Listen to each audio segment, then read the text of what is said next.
आपल्याला या कार्यक्रमाची माहिती दिली। आपण किती रुपये खेचून आणू शकलो 1.5 वर्षामध्ये हे आपल्या समोर त्यांनी आकडेवारी सहित सामंत साहेब असतील किंवा मग नगराध्यक्ष मॅडम असतील त्यांनी आपल्या समोर सगळं ठेवलेलं आहे। मामा वरेरकर सभागृहाचा जेव्हा विषय निघाला आणि ज्याचा उल्लेख या व्यासपीठावर झाला की कोणीतरी इकडे व्हिडिओ बनवला आणि म्हणून मी हा निधी आणला, असातला काय भाग नाही। मी निवडणुकीला बोललो होतो, जेव्हा जेव्हा मी मामा वरेरकर मध्ये यायचो तेव्हा सांगितलं होतं की ह्या सभागृहाला 21व्या शतकातलं सभागृह मला बनवायचं आणि त्याच्यासाठी जे काय करावं लागेल ते मी 100% करणार। लोक टीका करत असतात साहेब, मी काय जास्त लक्ष देत नाही। हा जो 10 कोटीचा निधी इकडे आलाय आणि 10 कोटीचा निधी मच्छिंद्र कांबळी सभागृह हा कुडाळमध्ये जो उभा राहतोय हा पहिला टप्पा आहे। पत्रकारांनी त्याची नोंद घ्यावी। जर आपण त्याचा GR वाचला तर त्या GR मध्ये तशी नोंद आहे की हा मामा वरेरकर असेल किंवा मग मच्छिंद्र कांबळी सभागृह असेल त्या GR नुसार हा पहिला टप्पा आहे। याच्यानंतर 3.5 कोटी हे नंतर फिनिशिंगला जे येणार आहे ते हा 10 कोटी रुपये खर्च झाल्यानंतर पुढचे 3.5 कोटी रुपये फिनिशिंगला आपण आणणार आहोत। त्या GR मध्ये तशी नोंद आहे, मी काही वेगळं सांगत नाही। जो मागचा 1 कोटी रुपये आला तो दुरुस्तीला आपण आणला होता, तेव्हा तातडीने दुरुस्ती करणं गरजेचं होतं आणि म्हणून आपण तो निधी इकडे त्या वेळेला आणला होता। मी सामंत साहेब जेव्हा बोलत होतो तेव्हा त्यांच्या भाषणामध्ये जो त्यांनी उल्लेख केला तोच बोललो। निवडणुकीला जे जे शब्द आम्ही दिले होते तेवढे किंवा त्याच्यापेक्षा जास्त 100% या शहराला जे काय लागेल ते सर्व काय खेचून आणण्याचं काम निलेश राणे आमदार या रूपाने आपल्यासाठी 100% आणेल हे मी निवडणुकीलाही सांगितलं होतं आणि आजही सांगतो। कारण का हा सगळा निधी उभं करत असताना खरं श्रेय कोणाला जात असेल तर ते आमचे राज्याचे उपमुख्यमंत्री सन्मान्य शिंदे साहेबांना जातात। मी शिंदे साहेबांना फक्त एकदा बोललो, साहेब मी शब्द दिला निवडणुकीला, मला साहेब नगरोत्थानचा निधी हवा आहे, मला साहेब रॉक गार्डन साठी निधी हवा आहे, मला मामा वरेरकर सभागृहासाठी निधी हवा आहे आणि तसाच मच्छिंद्र कांबळी सभागृहासाठी तिकडे निधी हवा आहे। एका मिनिटाचाही विलंब केला नाही। साहेबांनी अधिकाऱ्याला बोलवलं, निलेश जे म्हणतोय ते 100% त्याचा GR काढा, ते पत्र त्यांच्या हातात द्या आणि ऑर्डर निघेल असं त्यांना 15 दिवसाच्या आत हे काम झालं पाहिजे। म्हणून मी हे सर्व श्रेय सन्मान्य शिंदे साहेबांना देतो। एका मिनिटामध्ये निलेशला काय पाहिजे ते दिलं पाहिजे आणि ते मी काय वेगळं वाकडं काय मागितलेलं नाही, त्याला माहिती मी कधीच असं काय मागत नाही।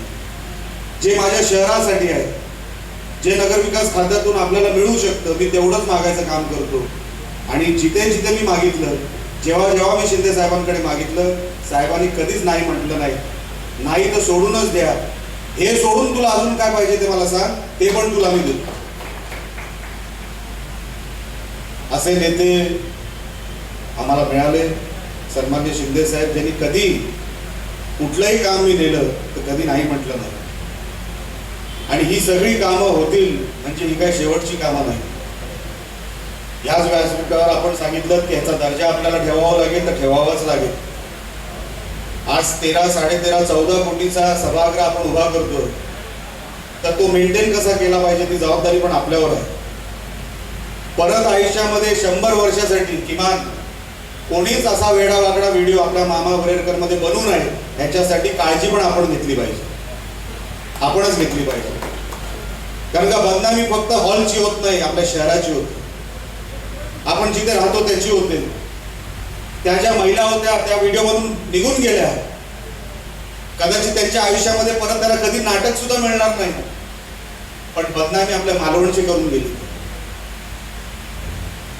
म्हणून मॅडम आणि बाकीचे सगळे आमचे नगरसेवक आणि भारतीय जनता पक्षाचे सगळे नगरसेवक मी विनंती आपल्याला करणार आहे, हा सगळा कोटीवधी निधी आपण इकडे जेव्हा आणतोय त्याला मेंटेन करा. या सगळ्या वास्तू या फक्त एकदा उद्घाटन झाल्या म्हणजे सगळं काय आपलं काम संपलं असं समजू नका. रॉक गार्डन अनेक गोष्टी नवीन करण्यासारख्या आहेत. नवीन काहीतरी निर्माण करा. नवीन कोणतरी आर्किटेक्ट, मी आता सीओ साहेब इकडे आहेत त्यालाही सांगितलं, नुसतं रुटीनचं काम नको, काम हे लवकरात लवकर सुरू झालं पाहिजे तर झालंच पाहिजे, नाही तर तो निधी दुसरीकडे कुठेतरी वळवण्यात येईल. आपण पण नगराध्यक्ष मॅडम जेव्हा आपण हातात कुठलं काम घेतलं, रोजच्या रोज आठवड्याच्या आठवड्यामध्ये त्याच्या कामाचा फॉलोअप झाला का नाही हे पण आपण घेतलं पाहिजे. नाहीतर नगर पंचायतीमध्ये आपल्याकडे नगर परिषद आहे, आपल्या या नगर परिषदेमध्ये फटीतून पण पैसे कसे मिळतील हे अजूनही असे लोक आहेत त्या नगरपालिकेमध्ये, अजूनही असे लोक आहेत. अशा लोकांवर त्यांचं जे काय त्यांना साध्य करायचंय ते कधी साध्य होऊ देऊ नका. आपण फार मेहनतीने आपल्याला हे शहर उभं करावं लागेल.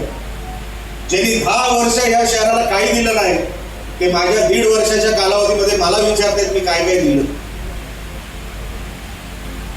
मी 10 वर्षात कधीच कोणावर टीका केली नाही. मी माझ्या नाकासमोरचं काम करत राहिलो. या शहराला गरज काय? हॉलची गरज आहे, नगरोत्थान निधीची गरज आहे, उद्या घनकचऱ्याचा प्रकल्प. मी सीओ साहेबांना पण सांगितलंय, साहेब आपला मालवण हे कचरा मुक्त झालंच पाहिजे, त्याच्यासाठी वाटेल तो निधी आपण उभा करू. घनकचऱ्याचा प्रकल्प आपण इथे आणतोय. ज्या धर्तीवर आपण कुडाळचा केला, कुडाळ MIDC मध्ये बाहेरची टेक्नॉलॉजी वापरून दुर्गंधी तर येणारच नाही. बाजूला जरी इमारतीच्या बाहेर कोण उभा राहिला तरी कचऱ्याची दुर्गंधी येणार नाही. एक कण कचरा तुम्हाला जमिनीवर सापडणार नाही. अशी व्यवस्था आपण कुडाळ MIDC ला उभा करतोय. तशीच व्यवस्था आपण मालवणमध्ये उभी करतो. एकही टक्का कुठे कमी होऊ देणार नाही. आपल्याला कचरा मुक्त मालवण करायचं. एवढे पर्यटक येतात, ट्रॅफिक होते, त्याच्यासाठी आता ज्याचा उल्लेख आता सामंत साहेबांनी केला तो आपला जो रस्ता इकडून जरीमुरीतून बाहेर खाली येतो त्या रस्त्यासाठी लँड ॲक्विजिशनला मी सीओ साहेबांना सांगितले, लँड ॲक्विजिशनला जेवढे पैसे लागतील निलेश राणे उभं करणार, पण पहिला तो रस्ता आपल्याला तिकडे मार्किंग करून द्यावा लागेल. आपला बायपास झाला, एक या बाजूनी आणि एक त्या बाजूनी. ट्रॅफिकची व्यवस्था, ट्रॅफिक कमी होणार. रस्ते तर आपण बंधारे असतील, रस्ता कम बंधारा असेल, आपल्या जिल्ह्याचे पालकमंत्री निलेश राणे यांच्याकडेच ते खातं असल्यामुळे आपल्याला काही वेगळं मागायची काही गरज नाही. किनारपट्टीवर किमान 200, 250, 300 कोटी रुपये खर्च होणार. मी तुम्हाला याच 5 वर्षात ते पैसे खर्च करून दाखवू. एवढी व्यवस्था आपण आपल्या शहरासाठी केली. आपल्या शहरामध्ये लाइटिंग, सुशोभीकरण ह्याच्यासाठी कधीच पैसा कमी पडणार नाही.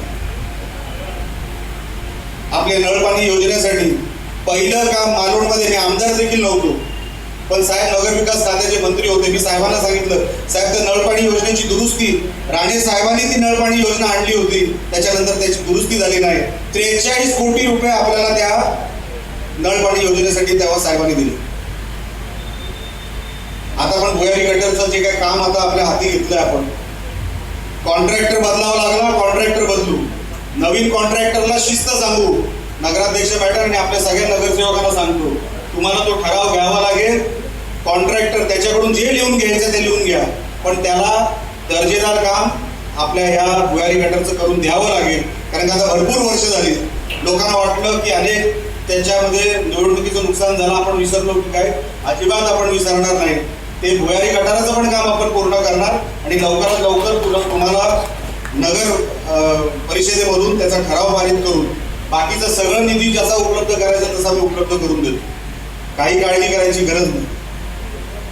या सगळ्या ज्या काय अम्युनिटीज आहेत, या सगळ्या ज्या काय हेड खाली पैसे आणायचे, मी आपल्याला या व्यासपीठावरून आश्वस्त करतो, तुम्हाला कुठेच मागायची गरज नाही. कुठेच तुम्हाला कोण देईल, पैसा येईल का नाही असा विचार करायची गरज नाही. 100% आमदार म्हणून आपल्याला मी तो सगळा पैसा इथे उपलब्ध करून देणार. पण तो पैसा आल्यानंतर त्याच्यामध्ये भांडणं व्हायला नको. त्याच्यामध्ये कामाला काम कोण करेल, कॉन्ट्रॅक्टर कोण राहील, ह्याची नको ती विचारपूस नको. काम दर्जेदार करा. हे सगळे 100, 150, 200 करोड रुपये जे आपण आणतोय ना, ते सहज कोणी माझ्या हातात दिलं नाही, कोणी सहज सांगितलं नाही की जा हे कर. शिंदे साहेबांनी दिले, पण त्याच्यासाठी तिकडे आम्हाला काय काय करावं लागलं, कोणाकोणाला भेटावं लागलं. फार मेहनतीने हे 150-200 करोड रुपये आपण शहरासाठी आणले. किनारपट्टीसाठी वेगळे 200-250 कोटी रुपये होतील. आपल्याला जे 21व्या शतकातलं शहर बघायचं आहे ना, ते तेव्हा आपण उभं करू शकतो. एकही रुपया आपल्याला वाया जायला द्यायचं नाही. मी विनंती करणार आहे, आपण फार मेहनतीने हे सगळं उभं करतो. विरोधक टीका करू दे, टीका करण्याला काही लागत नाही. जसं मी सांगितलं ना, 10 वर्ष ज्यांनी काय केलं नाही ते माझ्या 1.5 वर्षावर प्रश्न उपस्थित करतात. करू दे, माझी काही हरकतच नाही. ते जेवढे टीका करत राहतील तेवढा मी मोठाच होत राहणार. मी टीकेला कधी उत्तर तोंडाने देणार नाही, माझ्या कामातून देणार. एवढं काम या मालवण शहरामध्ये पाईपलाईन मध्ये आहे, एवढे पैसे आपल्या शहरामध्ये आणायचे. तुम्ही फक्त ते इम्प्लिमेंट कसं होईल. सीओ साहेब, आपल्याला पण मी विनंती करणार आहे, हे सगळं करत असताना आपल्याला वीकली रिपोर्ट हा सगळ्यांसमोर आपण ठेवला पाहिजे. आपण वीकली रिपोर्ट हा सगळ्यांसमोर ठेवला पाहिजे. आपली नगर परिषदेमध्ये कारभार कसा चालावा, आपण आणि नगराध्यक्ष मॅडम आणि बाकीचे जे कोण नगरसेवक आहेत त्यांनी एक अजेंडा ठरवायचा की एवढी कामं आपली ही 6 महिन्यामध्ये झालीच पाहिजे. पावसाळ्याच्या अगोदरची ही कामं झाली पाहिजे, पावसाळ्याच्या नंतर ही कामं झाली पाहिजे. त्या अनुषंगाने आम्ही निधी कुठे कमी पडू देणार नाही. पण जर आम्हाला वाटलं की पैसा खर्च होत नाहीये तर मग आम्ही निधी आणायचा कसा, तो आम्हाला मग दुसरीकडे कुठेतरी वळवावा लागतो. आम्ही नाही वळवणार, ते अधिकारी तिकडे वळवत बसतील. आपल्याला ते सगळं चांगलं माहितीये. आपल्या नगर परिषदेमध्ये एकही पैसा एकतर फुकट जाता कामा नाही. नगराध्यक्ष मॅडम, आपल्याला पण जबाबदारी आहे. आपल्याकडे ते अधिकार आहेत, आपण ते अधिकार बजवावेत. कोणी आपल्याला हे काम करू नका असं जर कोणी सांगितलं, डायरेक्ट माझं नाव घ्या. सीओ साहेब, आपल्याला पण मी सांगतो, सभागृहामध्ये कोण गडबड गोंधळ करत असतील, सगळ्यावर पर्याय असतो, सगळ्याबद्दल पर्याय असतो. तुम्हाला ते सगळं माहिती आहे. निधी आलेला हा इम्प्लिमेंट झाला पाहिजे. सीओ साहेब, मला बाकी तुमच्याकडून काही नको, नगराध्यक्ष मॅडम कडून मला काही नको. आपल्याला लोकांनी फार विश्वासाने निवडून दिले. विचार करा, तो काळ कसा होता. आपण एकटे होतो, समोर सगळं साम्राज्य होतं, तरी या शहराने शिवसेनेला नगराध्यक्ष म्हणून निवडून दिले. आम्हाला वाटले होते जेवढे नगरसेवक येतील आपले नगरसेवक देखील निवडून दिले. या शहराचा आपण काहीतरी देणं लागतं. लक्षात ठेवा, लोकांना टीका करायची ती टीका करू दे, काही हरकत नाही. लोकांना काहीतरी त्याच्यातून मिळवायचं असेल ते मिळू देऊ नका, एवढं फक्त करा नगरपालिकेमध्ये. हा सगळा पैसा हा माझ्या नागरिकांचा आहे, माझ्या मालवणचा आहे. तो ऐऱ्या गेऱ्याकडे जाऊ देऊ नका, टक्केवारीमध्ये वाया जाऊ देऊ नका. हा सगळा पैसा तुमचा आहे, माझ्या शहराचा आहे. त्या शहराच्या व्यवस्थेसाठी उभा राहायला पाहिजे. मी सगळ्या नगरपालिकेच्या कर्मचाऱ्यांना पण सांगतो, आपण पण जेव्हा ड्युटी कराल, जसं आम्ही करतो, ही माझी ड्युटी आहे. आमदार काय पद फक्त फिरवण्यासाठी नाही. मी 18 तास काम करतो. कशासाठी?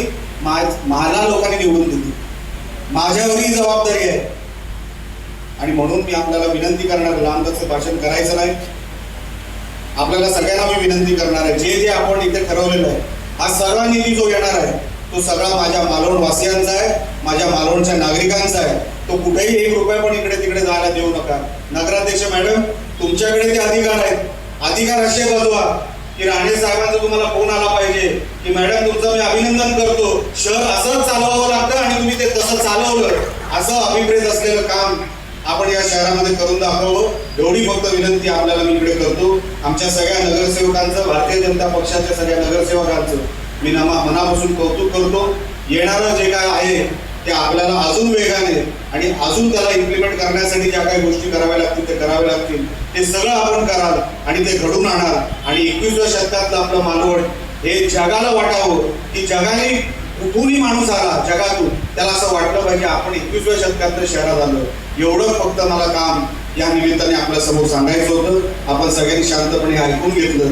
मी मनापासून आपल्या सगळ्यांचे आभार व्यक्त करतो. आणि आपण पण काहीतरी सांगितलं होतं, काय पाहिजे ते नोव्हेंबर डिसेंबर ते मला खाजगीत सांगा.